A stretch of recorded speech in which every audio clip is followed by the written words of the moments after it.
Hey guys, this is Abby from Abby Lewis Photography, and today we're going to go over the 3 tips you need to know before you shoot your first roll of Holga film.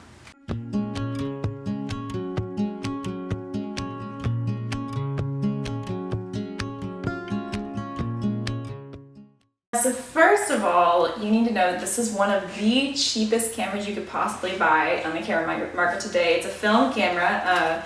The 120 takes medium format film. And honestly, I think you can get this for like anywhere from like $10 to like $50 with the flash. I think I bought mine on eBay. You can go to keh.com and probably find them on there. They're really cheap and they're made of plastic, so don't expect much from them, but if you do know how to use them the right way, you can create some awesome images. All right, tip number 1, and this is one of the most important things you need to know, is the difference between the N and the B on the bottom of the camera. I will zoom in so you can see that.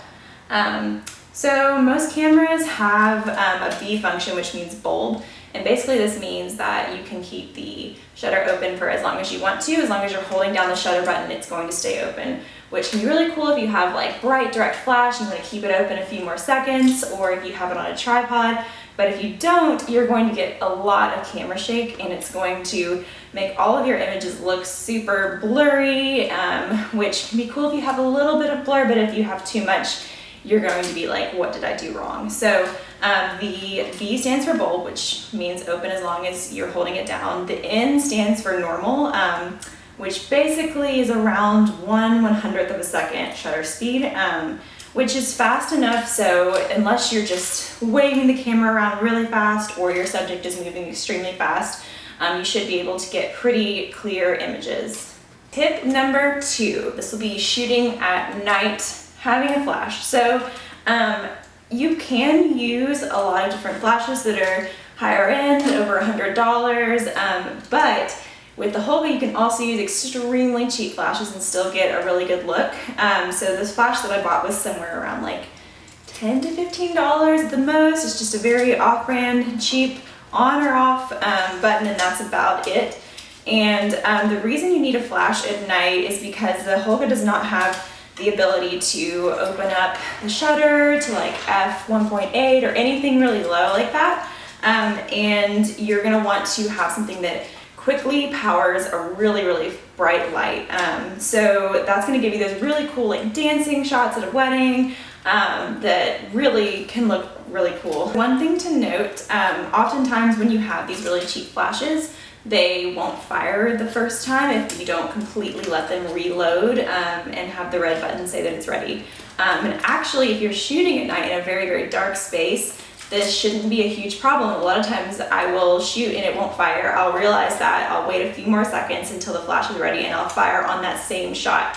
And the reason is you're opening up that shutter, but you're not really exposing it with any light. So when you open it up for a second time, that's when you're really going to imprint that image.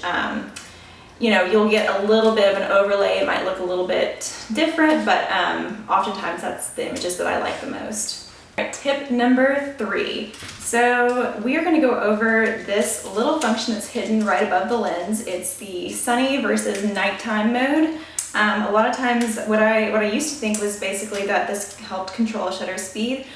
Really this only helps control your f-stop, your aperture, just a little bit. It's very subtle, so I wouldn't worry too much about it, but it is important to know the difference. So you're going to have a little sun, which is the sunny function.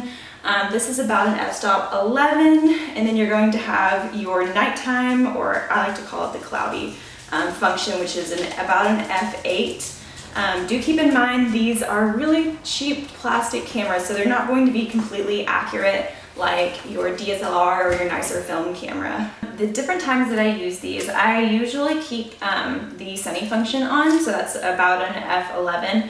And usually I'm shooting my Holga at nighttime with a flash, so that just gives me a little bit more in focus, and because I have that bright flash, I've got enough light, it's as if it's sunny. And then the second function, the cloudy function, really the difference between those would be more subtle, as if you're shooting outside on a sunny day, and if you were shooting in direct sunlight, you'd want to have it on your sunny mode, which would be like an f11, and if you were in maybe the shade, you'd want to keep it on like an f8, just to let a little bit more light in. Thank you so much for watching, and I hope this helps you get some incredible images with your Holga camera. Make sure you subscribe to our channel below, and also subscribe to our email list if you want to hear updates and new tutorials that will be coming out soon. Thanks, guys.